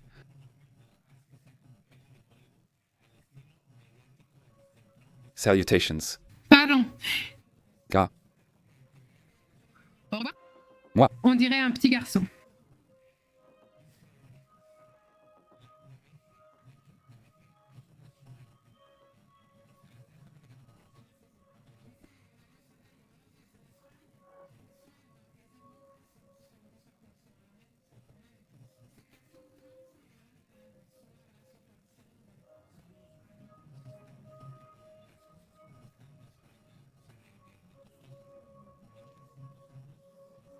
Je te le dis, ici à Monterrey, au moins ici à Monterrey. Avec ça, tu galères, c'est-à-dire si tu gagnes, Tu t'en sors? à galérer. C'est-à-dire ici à Monterrey-Est, et là-bas c'est plus cher, oui, là-bas c'est plus cher, donc oui, c'est le cas. Je vais au calcul parce que c'est... Compliqué? Mais 1300, ça doit faire environ 30 000 pesos. Oh non, ou... Je veux dire, avec 30 000 pesos, il y aura des régions au Mexique où tu pourras tout compléter, mais il y aura aussi des régions au Mexique où tu n'y arriveras pas non plus. 24 000? 24 000, comment? 24 000, comment va le dollar? Oui, 1000. 24 000, comment va le dollar? Oui, 1300, sérieusement. Mais 24 000, comment va le dollar? Oui, 1300, sérieusement. Mais les euros sont plus élevés, n'est-ce pas? ils sont plus élevés? C'est vite. Oui, ils vont jusqu'à 21. Pourquoi ne pas être payé en euros? Ce serait mieux, non? 25 000, oui? Moi, j'ai à peu près 30 000, plus ou moins. Mais bon, c'est dans ces eaux-là. Enfin, si... Non, non. Non, non, non, non, non, non, non, non, non, non. Ce n'est même pas la... Le fait d'être marié ne rapporte rien, c'est-à-dire... Ni le loyer. C'est-à-dire, je ne dis pas que tu ne payes pas le loyer. Je veux dire, tu pourrais payer le loyer et peut-être quelques petites choses en choses en topo sans plus. Mais bon, c'est compliqué. Elle dit qu'à 70 ans, elle se sent comme une petite fille. Elle dit... Elle a 70 ans? Dit le père de nos, des phrases pour l'hystérie. Avec seulement 1 heure d'exercice physique, on peut perdre jusqu'à 60 minutes. Oui, c'est vrai, dit-elle. La patience est ma vertu, celle que la patience est une connerie. C'est très bien. C'est très bien. Qui est à Forne? Il est comme moi, très patient. Je suis officiellement revenu à Forne et je vais lancer la chaîne de Forne. Non, non, non, évidemment, évidemment. Mais si quelqu'un joue à Forne, prévenez-moi, envoyez-moi son email et on jouera ensemble. Il dit... Moi, je dépense même pas 10 000 par mois, c'est déjà beaucoup alors que je vais souvent au Vips et mange dehors. Il demande « Comment tu fais, Alex ?» G. Donc Alex G, c'est quelqu'un? Ah d'accord. Et Alex G. Maintenant, voyons, tu es en train de louer? Non, là tu loues, n'est-ce pas? Tu sais que si tu loues... Non, eh bien, là tu dépenses beaucoup, là. Ça te... Coûte cher. Les services, oui? C'est-à-dire, à part ça, bon, tu vois. Je veux dire, toi tu es seul, mais si tu devais payer pour une famille, là oui, mais si tu es seul, alors peut-être que ça va. Tu peux t'en sortir avec moins, évidemment. À Mexico, c'est un peu moins cher, non? En plus, La nourriture, oui. ça dépend de l'endroit, n'est-ce pas? Mais, eh bien oui, enfin, ça dépend aussi d'où tu vis. Si tu habites à Polanco, sûrement pas. Salut à James qui dit « Salut papa, je suis là ». Eh bien, au Pérou, 5 anciens présidents sont en prison. Il dit « Ils ne font rien contre ceux qui tuent et extorquent. Il leur manque ces deux-là, ceux-là. Les deux qui manquent. Oui, exactement. Salutations! Eh, comment ça se passe avec le dossier du Honduras? Tu vois, eh bien, il semble qu'il y en ait déjà un là-bas. On dirait... Que l'autre est en train de gagner, celui que Trump n'aime pas, laisse-moi voir. Mais pas le candidat officiel. Raconte-la. Raconte-la, dit Francisco, dit Spamed. Sorocoba dit qu'il parle en portugais, n'est-ce pas? Salutations. Très bien, ils vont... Ils vont Salvador Narala à 46, ah oui, et Nasri Asfour à 39. C'est lui qui soutient Trump. La partisane, elle a... Partisane, c'était le... 19%, oui. C'est-à-dire, là comme sans en avoir l'air, il l'aide un peu. Un tout petit peu, je dis. Comment vas-tu? Salutations à Isabelle, dit-il depuis Caracas, en espérant qu'il chasse ces délinquants qui ont pris en otage ce beau pays. Salutations au Venezuela. Espérons que tout s'apaise et que le pays prospère. Un grand salut, dit-il. Au Colorado, le loyer est à peu près à 2500 $, dit-il. Tout a augmenté cette année, dit Roberto. Comment ça va, Roberto? Non, 2500 $. Donc là, ça ferait déjà, ça ferait à peu près 50 000 pesos, plus ou moins.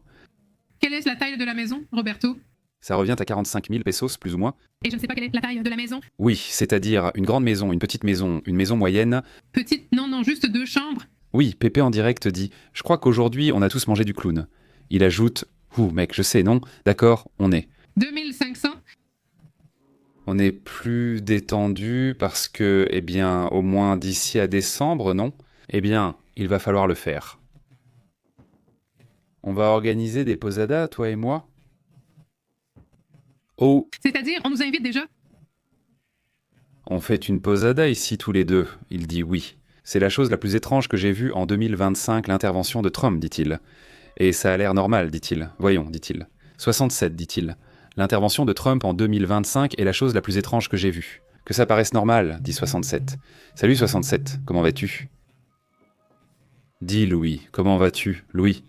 Louis Albert, il dit déjà. Bref sauvetage du numéro de la paix, offert par Trump Production Incorporated. Dit Louis Albert, comment vas-tu? Non. Il dit, ce n'est pas un appartement, ça, pour un appartement de 2 chambres. Oui, c'est cher, rien de plus. Oui, rien de plus. Janira Dugart dit, félicitations les gars, bénédiction, le Venezuela est sur le point d'être libre, c'est 1000 fois émouvant. C'est quand tu te rends compte du besoin des Vénézuéliens que ça change enfin, parce que dans quoi? Dans quel monde quelqu'un serait-il heureux qu'un autre pays vienne intervenir?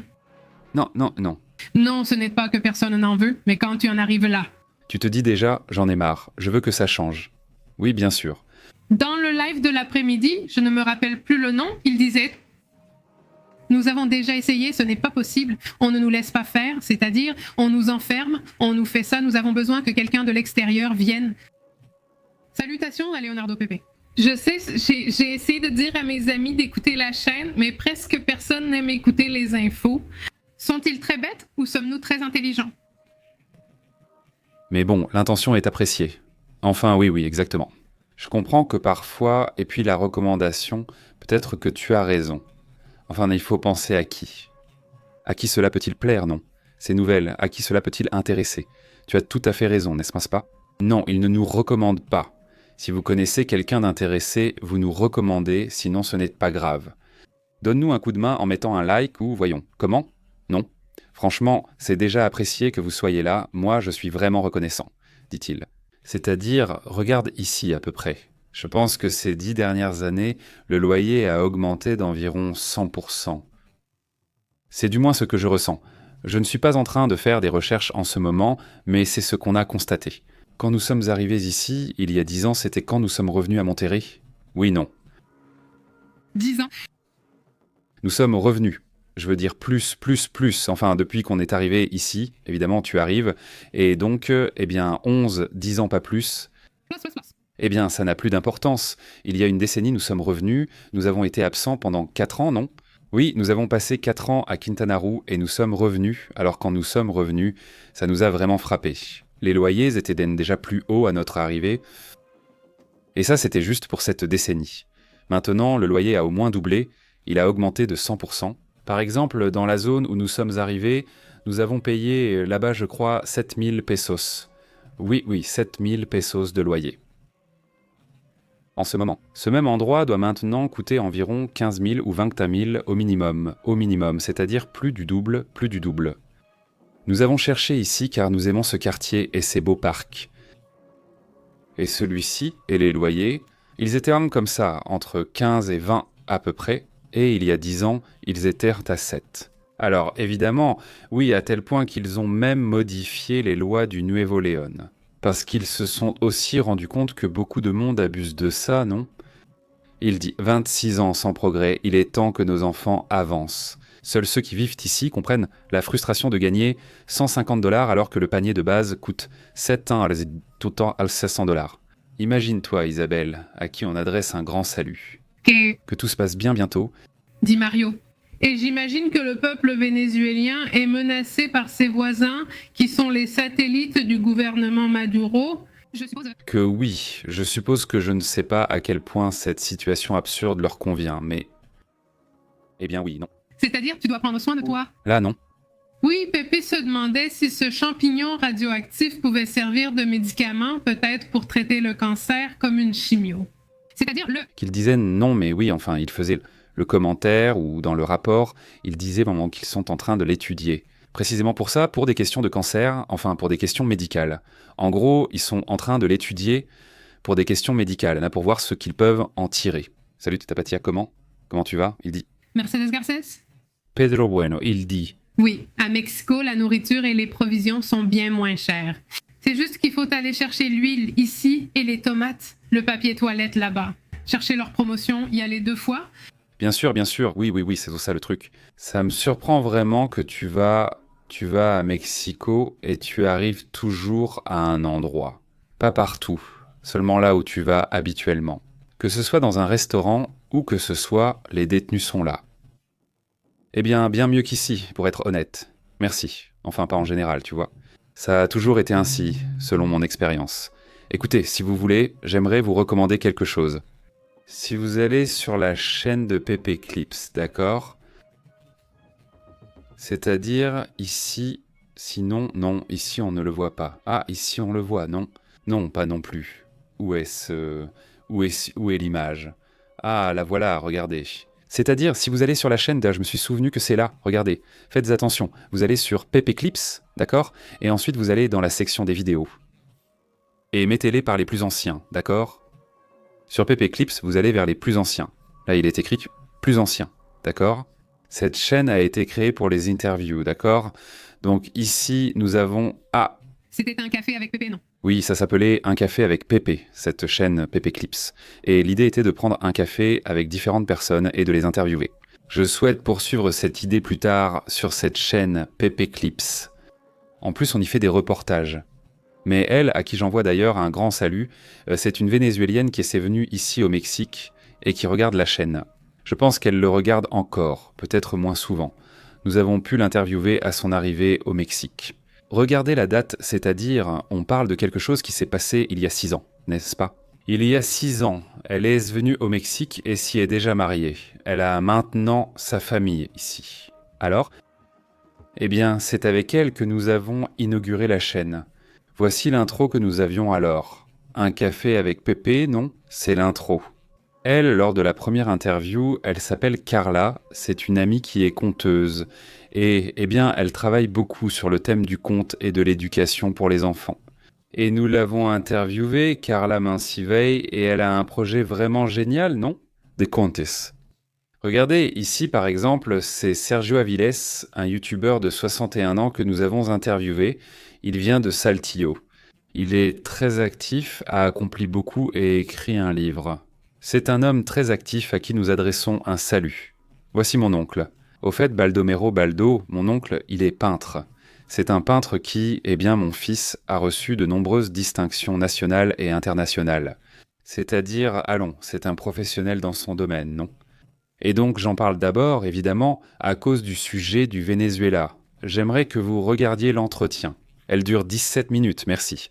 Vous me direz ce que vous en pensez, mais c'est bien une Vénézuélienne qui parle du Mexique, non? Et elle donne son avis. Donc elle est arrivée au Mexique. Elle raconte un peu comment est la vie là-bas aussi et tout ça. Et j'aimerais ensuite continuer avec cette section, une section d'entretien, de prendre un café ensemble.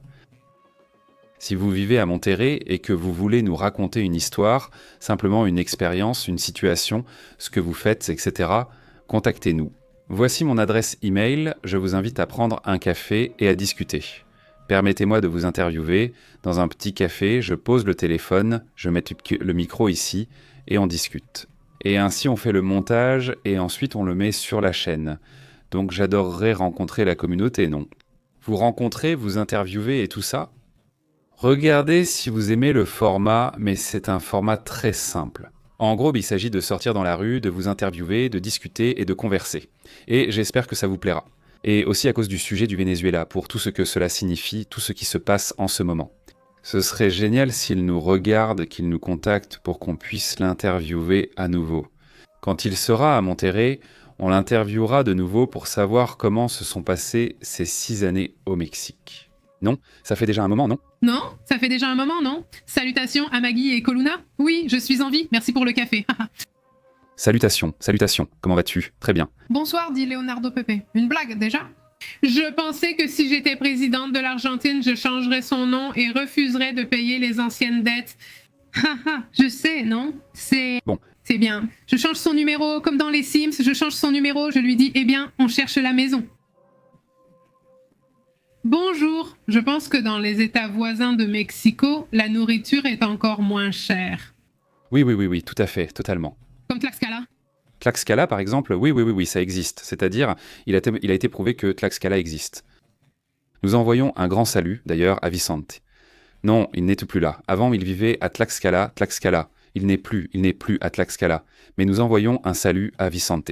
À ce monsieur X, à la petite étoile, à Yanko lui-même, évidemment pas à Shelly. Eh bien, à toute la communauté Rupera, non? Merci beaucoup d'être ici.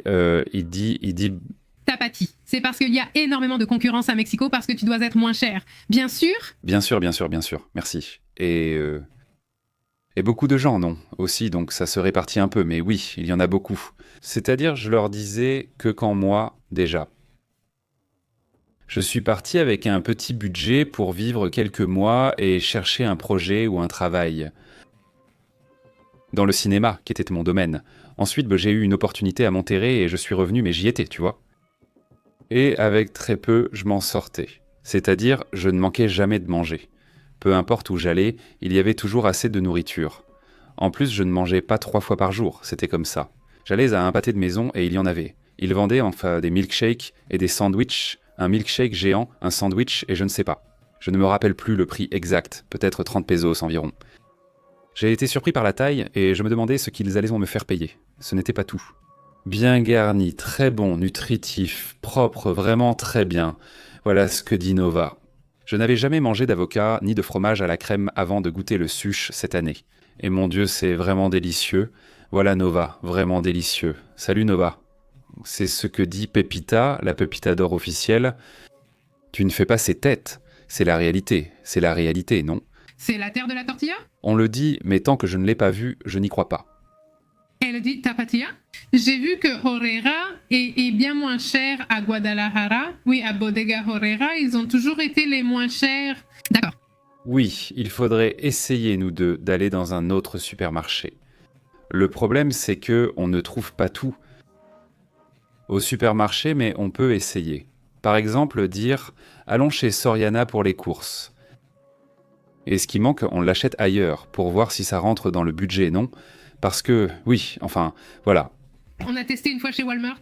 Et ça n'a pas marché. C'est-à-dire, ça nous a coûté plus cher et il nous manquait des choses, C'est vrai, je m'en suis souvenu, ça a coûté plus cher et on pensait que ce serait moins cher qu'en ligne à grande vitesse, non? Et ça a coûté plus cher. Et en plus, il manquait plein de choses qui n'étaient pas là. Alors on s'est dit, bon, comment c'est possible? À quel moment? En fait, ça a explosé parce qu'au début, quand on est arrivé, on s'est dit « Ah, c'est moins cher. » Et à un moment donné, on est sorti, ça a coûté cher à cause de ça, mais bon. C'était que ce sable est vraiment, je le redis, même si c'est de la pub, mais ce sable est vraiment bien. Il est fin, subtil, vraiment. Le sable spécifique, c'est qu'il y en a qui sont bons, d'autres non, oui. C'est que ça dépend de la zone. Oui. Exactement. Salutations à Marcella Riquelme. Espérons que Trump tienne parole. Que Maduro, ses sbires et leurs familles puissent passer une belle fin d'année. Ce serait génial. Avec espoir, non? Je veux dire, avec l'espoir que ça arrive bientôt. Combien d'entre vous retourneraient à Noël pour voir vos familles? Un petit... Beaucoup, oui. Salutations à Ivan Garcia, il dit. Salutations depuis Coahuila, salutations. Depuis la première fois qu'il nous a vus, il n'a pas cessé de nous suivre. Voilà. Salutations de votre ami Ivan Garcia. Salutations, Ivan, de quelle partie de Coahuila? Peut-être que... Vous êtes voisins? Nous sommes même peut-être parents, non? Donc salutations, il dit. Chavoroca Walmart, tout y semble moins cher, mais c'est toujours plus cher, tu vois, Chavoroca. Ils font 2 ou 3 grosses promos très impressionnantes, mais au final, tout additionné coûte plus cher. C'est ce que j'ai remarqué. À Mexico, Walmart est-il moins cher que Soriana ou La Comer? Il dit « Ok. Enfin, ce n'est plus ça, il dit qu'il ne va pas chez Chronos. Mais ici, on n'a pas... Enfin, Soriana, oui, mais La Comer n'existe pas ici. Il dit qu'il ne va pas chez Chronos. Vous avez vu qu'ils vont faire un remake de L'Exorciste? Et apparemment, ça va être réalisé par un monsieur du nom de Tarantino. C'est fou, il dit. Je ne sais pas qui c'est, mais j'ai déjà entendu ce nom de famille ailleurs. » Et tu sais, Tarantino a réalisé un court-métrage pour Fortnite. Ceux qui jouent l'ont peut-être déjà vu. Mais oui, ça m'a plu. J'ai aimé qu'ils aient mis une petite animation d'une poursuite là-dedans. Louis Lam demande « Savez-vous pourquoi il n'y a pas de virus de l'immunodéficience humaine à Mexico ?» Ah, regarde, il y a du virus de l'immunodéficience humaine, même pas partout aux États-Unis, juste dans le sud, au Texas, c'est tout? Au Texas. Oui, mais tu n'allais pas au Texas? Oui, c'est aussi le Texas. D'accord, c'est très petit. Mais ici dans le nord, parce qu'il y en a aussi à Coahuila, n'est-ce pas? Et il y en a dans plusieurs régions du nord. Eh bien, il y est déjà allé très... Bien, jusqu'à Querétaro. Ils arrivent jusqu'à Querétaro? Eh bien, à ma connaissance, s'il y en a, jusqu'à Querétaro, c'est le point le plus au sud où ils sont arrivés. Je crois que c'est Querétaro. Si je ne me trompe pas, oui. Ils sont arrivés ici à Monterrey il y a de nombreuses années. Il y a environ 20 ans que... Beaucoup ici les connaissaient déjà à Monterrey ou au Coahuila. Eh bien, c'était normal d'y aller. De traverser, d'y aller, parce que certaines choses étaient mieux à acheter là-bas. Je me souviens qu'on y achetait du lait, du yaourt, c'est-à-dire, il y avait certaines choses qui valaient mieux là-bas. Alors tu y allais, tu les achetais là-bas et tu revenais, non? Et donc, tu connaissais déjà la marque, c'est-à-dire, elles ont alors commencé à arriver ici. Ils apportent bien une stratégie de traitement du client très différente. Donc, à partir de là, on a remarqué que Soriana et Walmart ont commencé à se soucier un peu plus du traitement des clients. Oui. Voir comment ils étaient avant. Rien? À voir, rien à voir. Alors, ils ont un service très très orienté client essentiellement. C'est un peu l'approche qu'ils ont. Voilà. Eh bien oui, cette partie-là a marché pour eux, non? Mais, eh bien, j'ai l'impression que non. Qu'ils n'apportent pas ça. Je veux dire, ils ne les connaissent pas, ils ne les connaissent pas au centre, ils ne les connaissent pas au sud. Je pense que c'est pour ça qu'ils n'osent pas, je suppose. Oui. Salutations à CAG Mijares dit. Elle affirme que les États-Unis n'interviennent pas dans un pays pour l'aider. Mijares, salutations, Mijares. Salutations, Mijares. Il y a toujours cette crainte, tu as tout à fait raison. C'est-à-dire dans ce que tu dis maintenant, regarde, tu dis ça, il n'intervient pas pour aider. Eh bien, alors, qu'est-ce qui s'est passé avec l'Allemagne? Qu'est-ce qui s'est passé avec le Japon? N'est-ce pas? L'autre jour, ils ont publié la liste de tous les pays qui ont prospéré après. Eh bien, une invasion, pour ainsi dire. On parle souvent des mauvaises histoires, mais certaines ont bien fini. Je dis ça, il faut le reconnaître. Le Japon en est un exemple. Regardez simplement comment le Japon a prospéré. Vous allez dire que c'est grâce à la société. Eh bien, ici aussi. La société fera avancer le pays, pas les États-Unis. À moins que vous n'attendiez qu'ils fassent un peu tout pour vous. Non, les États-Unis, c'est comme un électrochoc juste pour te remettre sur pied et commencer. Non. N'attendez rien des États-Unis ni d'aucun pays. Vous, les Vénézuéliens, en étant libres, j'espère que vous prospérerez. Il faudra aussi prendre de bonnes décisions au sein même de la société pour qu'elle se relève, que tout se relève, mais n'attendez rien de personne. Si cette situation se produit, ce sera un levier pour qu'une autre Venezuela voie le jour. Ruku, ici au Texas, le magasin pour acheter à manger, oui, Chivi, oui. Au Texas et tout ça. Et je crois qu'ici, c'est déjà devenu la marque la plus utilisée parmi les amis, ou l'une des plus utilisées. Non, je m'en sais mettre Oui. Oui, c'est là que Chivi est celui-ci. Tu le vois et il est plein à craquer. Celui-ci? C'est l'attention. Même la lumière est différente selon la façon dont elle apparaît. Va dans un autre supermarché. Je comprends, parce que Walmart utilise toujours une lumière froide, c'est-à-dire une lumière blanche, bleutée, quand tu vas consommer, quand tu vas manger. Regardez dans les restaurants. Ceux qui réfléchissent à la question de la lumière, eh bien, ils ont une lumière légèrement tirant vers le rouge, c'est-à-dire chaude, non? Et ici, tout est froid. Alors c'est ce que tu fais? C'est-à-dire, oui, ça peut donner une sensation de propreté, oui, mais si c'était vraiment propre, mais si ce n'est pas le cas, ça donne l'impression que c'est négligé, industriel, que non, tu ne trouves pas. Non, non, je n'aime pas la lumière là-bas, franchement. Elle dit, ça ne va pas. Et Chivi a des produits très... ils vont apparaître, je ne sais pas, Chivi, j'espère qu'ils vont les sponsoriser. Le Chivi a des produits très frais. Costco, très bon prix. En gros, Samsung, nouveauté, et la Comero ou chez Drawi Selecto. Est-ce que ça a beaucoup changé? Est-ce plus cher? Soriana est comme avant, elle dit que ce n'est pas pour une seule personne. Oui, c'est intéressant. Ce n'est pas tout à fait ça. Tu as vu les points ici. Il est arrivé, ici non, il n'y avait pas à manger, il n'y en avait pas. Non, non. Mais il est arrivé il y a peu de temps. La fraise pour la fraîcheur, c'est manger, non? Je pense que oui, il est arrivé. Comme ça, super snob. Il est arrivé ici tout frais. Et donc... C'est comme les centres commerciaux, moins de moyens, mais sans les snobs. Au cinéma, tu y vas et il y a un snob. Mais la présentation est très jolie, sauf que les prix sont plutôt du genre gastronomique, je dirais. Non? Comme s'il y avait... Des choses qui me font beaucoup rire. Au début, ils pensaient en vendre ici, mais ont constaté qu'on n'en consomme pas. Par exemple, l'aquarium plein de homards a disparu après 1 mois. Parce qu'ici, on ne consomme pas autant de fruits de mer, c'est ça. Il y a beaucoup de plats qu'on ne mange pas ici. Par exemple, là-bas chez Fresco, c'est vrai qu'on y est allé plusieurs fois. C'est ça le café. On se réunit. Et là, il y a mon frère, ma belle-sœur, mes neveux, mes enfants et moi. On se retrouve là-bas à la fraîche au café, jusqu'au fond. Là-bas, il y a une excellente boulangerie. Et vraiment très différente de la boulangerie Regia. Donc tu vois une boulangerie plus du centre, donc c'est très différent, c'est vraiment sympa, l'endroit est très agréable, le café est à un bon prix. Encore une fois, on dirait. Mais bon, le prix. Ils ont des petites tasses pour très jolies. En plus, quand je prends un cappuccino ou quelque chose comme ça, ils t'offrent plus de pain. Eh bien, tu ressors de là complètement rassasié de tout. Et l'endroit est joli, et tu ne te... Autrement dit, ça te coûte bien moins cher que dans un Starbucks, le prix est bien meilleur. Je ne dis pas que c'est bon marché, mais le prix est meilleur. Et celui-ci, et là, on reste 2-3 heures à discuter, non? À un moment, on se met à jour et puis chacun rentre chez soi. Mais on a aimé cette option. Parce qu'après, quand tu vas manger, le plan est déjà différent, c'est-à-dire que c'est manger, c'est toi qui choisis. Ce sujet prend plus de temps ici. Plus long et tu ne parles pas autant. Non, tu ne parles pas autant, c'est mieux un café. Parce que si tu parles beaucoup, dit Maximiliano Castilla, si j'avais 3 vœux, le premier serait génial. Ce serait d'épouser la princesse Léonore, celle d'Espagne, l'Espagne. Elle est très jolie, dit-il. Le deuxième, que l'Empire espagnol revienne. Et le troisième, que la poudre des Orientaux ne fasse pas d'étincelles. J'ai compris, le troisième. J'ai compris que la poudre ne fasse pas d'étincelles, que... Qu'elle ne fasse pas d'étincelles. Oui, qu'elle n'attrape pas. Oui, elle attrape. Salut, comment vas-tu? Bonjour, dit Hagan. Yogur Casero, les gars, c'est bien moins cher. Les États-Unis ont libéré Paris et ont mis fin au fou Hitler, dit Patricia. Comment va Patricia? Comment? Salutations? Oui, exactement. Les États-Unis ont libéré Paris et ont mis fin au fou Hitler. Oui, il dit comme quoi à Monterrey, ils n'aiment pas les fruits de mer. Tout va bien avec le palais des nordistes, il dit. Il n'y a pas de choses. Qu'on ne consomme pas? Non, si, il y en a. Mais il y a des choses qu'on ne consomme pas autant. Pourquoi ont-ils retiré les langoustes? Pourquoi? Non, elles s'échappaient pour aller au cinéma.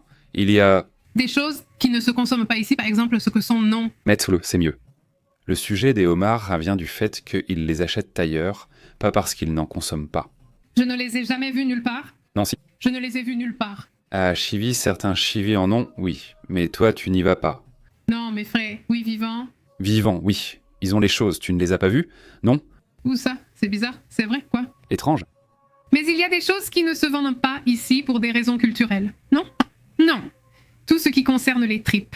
Toutes ces choses liées aux organes internes, ça ne sont pas consommées. Ici à Monterrey, on ne les consomme pas. Oui, on en consomme. Non, on n'en consomme pas. Tu veux savoir pourquoi? Les premiers arrivés à Monterrey étaient juifs et s'opposaient à ces produits. C'est ça. Oui, mais quel est le problème avec ça? Je veux dire, on... Consomme, mais est-ce que la culture est testée? Non, mais oui, on en consomme. Oui, bon, on en consomme. En ce moment, il y en a beaucoup. Il y a plusieurs endroits, n'est-ce pas? Mais ce n'est pas comme... Oui, non, comme... Non, dans la cuisine traditionnelle. Non. Non, ce n'est pas comme ça. Ici, on consomme beaucoup ce qu'on appelle l'escargot, par exemple. Quel mensonge! Bien sûr, c'est vrai. Imagine, non. À l'arrivée, papa m'a dit que m'enterrer escargot ici, vous ne me croyez pas, mais il a raison. C'est-à-dire, quand ceux de Fresco sont arrivés, ils apportaient pointer beaucoup de choses qu'ils ont enlevées petit à petit. C'est-à-dire que oui, non, eh bien non, non. Mais on consomme beaucoup de fruits de mer, c'est juste que ce sont des fruits de mer différents. Oui.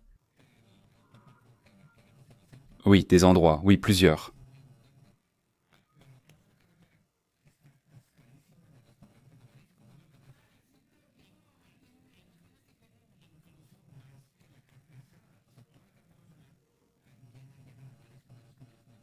Oui, Il y a plusieurs endroits. Oui, il y en a plusieurs. Oui, il y en a plusieurs. Bien, bien, bien. bien. Je ne le... Le vois pas parce que tu n'aimes pas? Pourquoi? Il n'y en a pas. Pourquoi seulement sur la route? Parce que nous, les Radios de Lucidos, croyons que le barrage est une plage, mais ce n'est pas une plage. C'est une flaque d'eau. C'est une plage. Y a-t-il du surf? Oui, il y a du surf. Y a-t-il des vagues? Y a-t-il des vagues? Oui. Oui, il y a du paddle, mais c'est une flaque d'eau. Salutations, Zanova. Dites, comment ça, à Monterrey? Oh, tu l'as déjà lu? Oui, mais enfin, non. Ici, on ne connaît pas le Mondongo. On ne le... Mangapes? Je vais t'en sortir plus, parce que tu commences vraiment à m'inquiéter. Où est Mondongo? Je vais t'emmener dans le... Supermarché, moi jamais? Non. Non, il y a des taquerias au supermarché. Bien sûr, si tu vas dans une taqueria, quelqu'un vient du centre du Mexique, non. Non, ils ne sont pas d'ici. Nova, je suggère...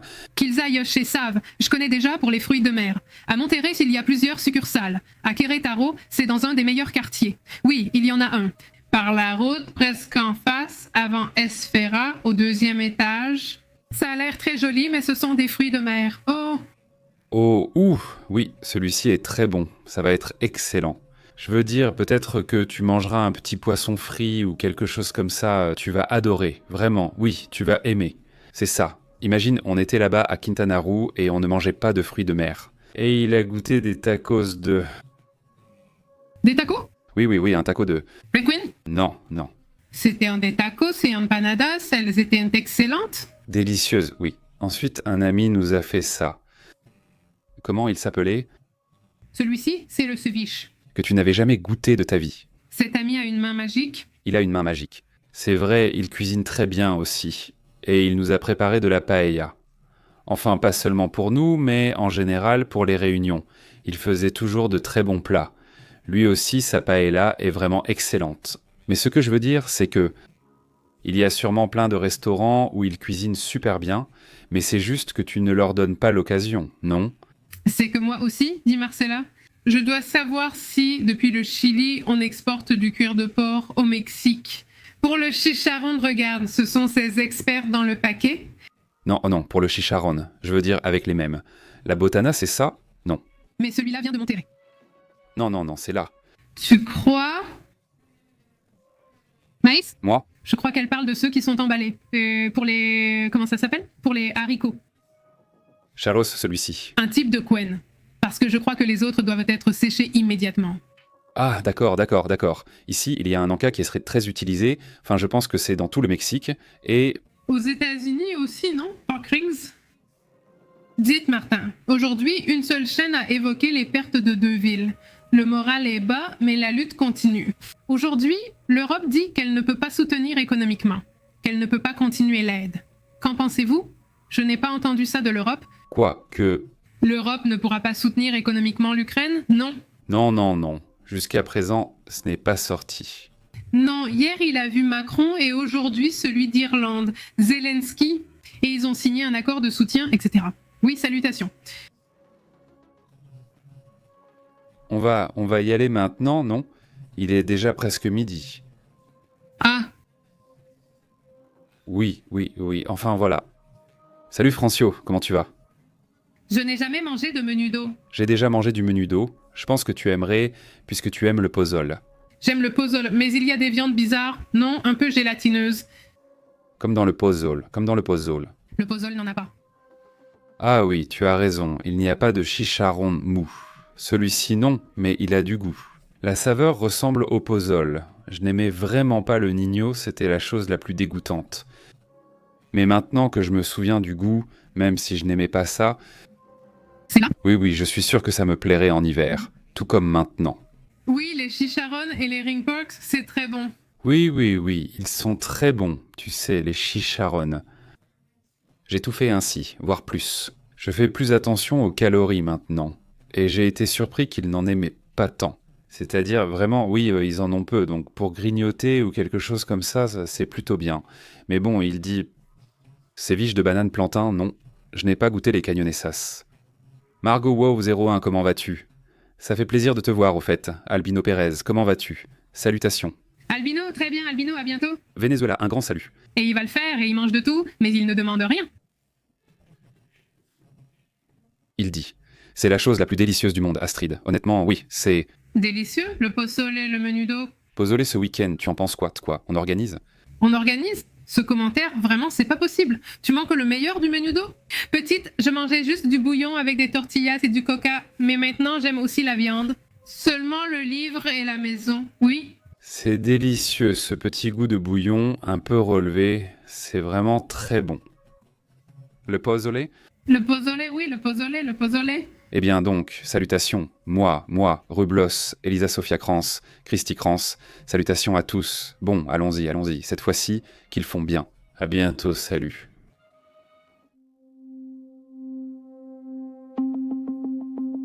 Merci d'avoir suivi le journal télévisé PP en direct.